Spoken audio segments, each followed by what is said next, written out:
Filming from GenCon 2016, I'm here with Julia, who has agreed to tell us a little bit about Innis. This is a game published by Matagot and distributed in the US by Asmodee, and the game is premiering here at GenCon 2016. Thank you, Julia.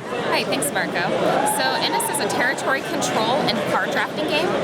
At the beginning of each round, you would draft your hand. So the drafting works kind of similar to Seven Wonders, except that when you keep a card and pass your hand of 3, and you'll get a card from your opponent.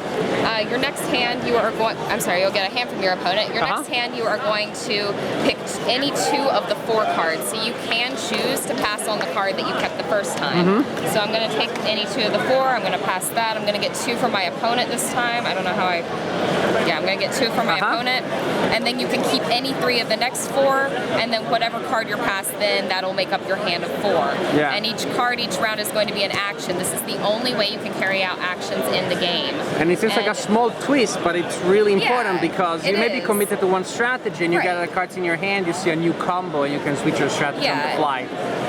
Essentially, it rewards being versatile, which is the thing I really like about this game. Basically, the card actions will let you move plans, it'll let you add plans to the board. Each one of these pieces is a plan.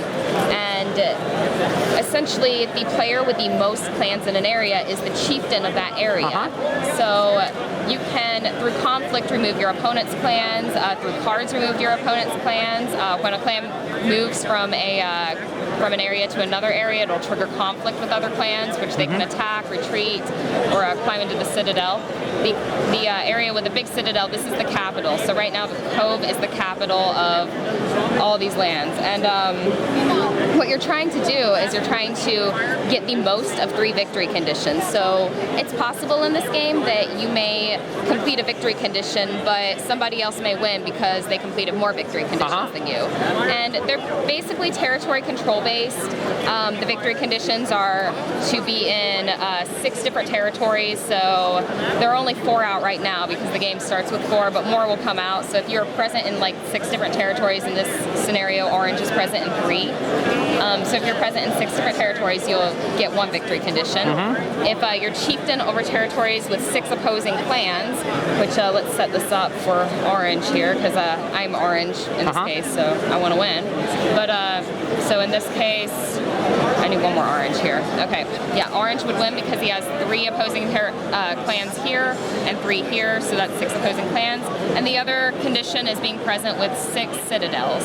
So more than 1 citadel can be in a land. So in this case, these 3 players are present with 2 different citadels. And if you complete more than 1 of the 3, then that's even better, because if one of your opponent only completes 1, then they don't actually win. And what are these tokens here? These are the pretender tokens. If at any point you are completing a victory condition, you can take one of the pretender tokens as your turn. So that basically announces to the other players, I am bidding for victory this round. So when another player sees you take this pretender token, they might try and take away your victory, because the victory conditions are only checked at the very end of each round. And so basically you have the card drafting element that you use to create or to store the actions that then you will play. So use the cards to fuel your actions on the board. Yeah. What kind of actions do you have from the cards, like typically? There are a lot of actions that say trigger a conflict in any one territory. There are actions that might say place a clan in a territory where you are already present with at least 1 sanctuary, so Orange could place 1 here. There are cards that say move to any 1 adjacent territory. There are basically 2 types of action cards. You have these cards with this symbol. Can you get that or no? These you can play as actions. This symbol denotes a reaction card. You can't actually play that as an action. It's a reaction to whatever the condition is on the card. There are 2 other types of cards. There's actually these cards that are awarded at the beginning of each round to whoever's chieftain in that territory. So if at the beginning of the round, Green was the chieftain of the valley, he would get the valley card. And at some point in the round, if Green loses that, like if Blue becomes chieftain of the valley, he does not lose this card because it's distributed at the very beginning of the round. So it checks at the beginning of each round to see who's chieftain where, and that player will get those cards, and they won't lose them through the duration of the round unless they play them. And then you have these other cards here. Yeah, these are epic tail cards. They have some really good effects, actually. Like some let you take cards from other players. I knocked a piece on the floor, but that's okay.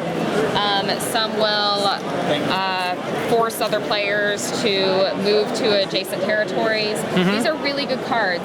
They come into play with these action cards. There are some action cards that say draw an epic tail card. So what's great about them is the action cards at the beginning of each round are different. Like you're going to get rid of all action cards you didn't use, and you're going to draft 4 more. And there are only 17 action cards in the game, so you're going to see the same ones, and you're going to learn to anticipate them. But these epic tail cards, if you don't play an epic tail card one round, you actually keep it to the next round. I see. You can store them. Yeah.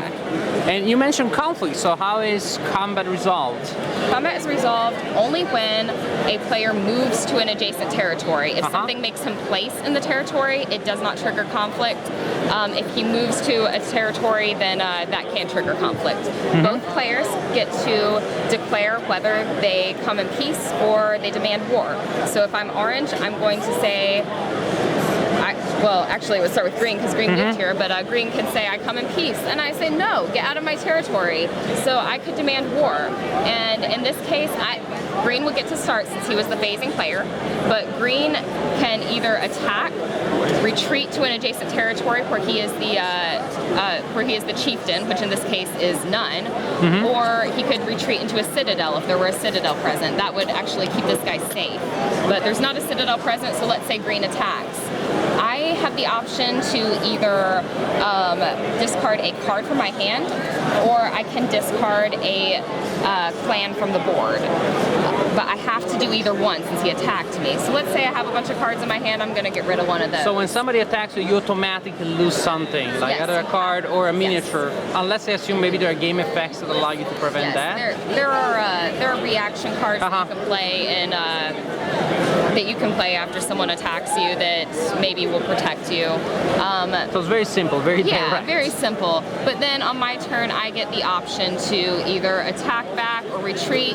And let's say I'm going to retreat because I do have the capital right here where I am the chieftain. I can retreat there. And then the conflict would be over. But yeah, you have a few options during conflict. At any point during the conflict, both players can agree to end it. But if one player says, no, this is war, then the conflict must continue. So all it takes is one.